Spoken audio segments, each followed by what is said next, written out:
तो ये जो हमारी बॉडी है ये एक रथ है, चैरियट है, और हमारी जो सेंसेस डोर हैं वो इसके घोड़े हैं। तो अब प्रॉब्लम क्या हो रही है, ये जो घोड़े हैं ये अलग अलग भागना चाहते हैं। यानी कि आंख वो कुछ अच्छा देखना चाह रही है, कान कुछ अच्छा सुनना चाह रहा है, जीभ कुछ अच्छा टेस्ट करना चाह रही है, स्किन कुछ अच्छा टच करना चाह रही है, और जो नाक है वो अच्छा कुछ सूंघना चाह रही है। तो शरीर ये है, बॉडी ये है, रथ ये है, और इसके घोड़े अलग अलग सेंसेस हो गए। तो ये अलग अलग भागना चाह रहे हैं। और जो हमारा मन है वो क्या है यहाँ पर, वो है लगाम, यानी कि डोरी है ना। यानी कि मन हमारा इन सब 5 सेंसेस से जुड़ा हुआ है। मैंने आपको पहले ही बताया कि मन जो है हमारा 6 सेंसेस है, लेकिन वो इन 5 सेंसेस के साथ भी काम करता है। तो ये हमारा मन हो गया जो इनसे जुड़ा हो गया। अब ये जो रथ है, ये जो बॉडी है, ये जो घोड़े हैं और ये जो मन है, अब इनके ऊपर कौन है, ये चलेंगे कैसे। इसको चलाने के लिए क्या चाहिए, सारथी चाहिए।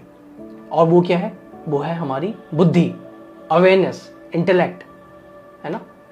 तो अब प्रॉब्लम होती है कि अगर ये घोड़े अपनी मर्जी से चलना चाहते हैं, यानी कि वो नहीं सुनना चाहते, आंख मैंने जैसे बताया वो अच्छा देखना चाह रही है, कान अच्छा सुनना चाह रहा है, जीभ कुछ अच्छा टेस्ट करना चाह रही है, तो प्रॉब्लम क्या होगी, प्रॉब्लम यहां पर सबसे बड़ी किसकी होगी, उस रस्सी की, उस लगाम की। अगर वो लगाम सही से नहीं कसी गई है, इन 5 घोड़ों पर बैलेंस में नहीं है, तो वो इधर उधर ही भागेगा सब कुछ, और पूरा रथ डिस्ट्रॉय हो जाएगा, पूरी बॉडी डिस्ट्रॉय हो जाएगी।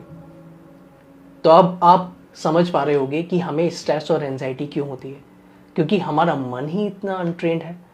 हमारा मन ही नहीं समझ पा रहा है कि ये जो एक्सटर्नल ऑब्जेक्ट्स हैं जब मेरी सेंसरी डोर पर टकरा रहे हैं तो मुझे कैसे रिएक्ट करना चाहिए। और ये इतना आसान भी नहीं है किसी इंसान के लिए, लेकिन ये इतना मुश्किल भी नहीं है। अगर आप प्रैक्टिस करते हैं तो इस रास्ते में बहुत सारे चैलेंजेस आएंगे, बहुत सारी परेशानियां होंगी, कई बार फ्रस्ट्रेशन होगी, लेकिन हारना नहीं है, चलते चले जाना है। और एक बार आप देखोगे एक टाइम बाद कि आप एटलीस्ट पहले से बहुत ज़्यादा बेटर हो जाओगे। हम नहीं पहुंचना चाह रहे वहां तक, एटलीस्ट पहले से बेटर तो हो जाए, एक न्यू इम्प्रूवमेंट हो हमारे अंदर, कुछ चेंजेस तो आए हमारे अंदर। हज़ारों चीज़ें हमने ऑलरेडी करके देख ली हैं, उनसे कुछ नहीं हो पाया थ्योरी पर, लेकिन प्रैक्टिकली चीज़ें अब हमें समझ में आ रही हैं। तो उसके लिए यही है। तो मन कैसे स्ट्रांग होगा, अब समझ में आ गया आपको। ये जो घोड़े हैं और ये जो रथ है वो होगा मेडिटेशन।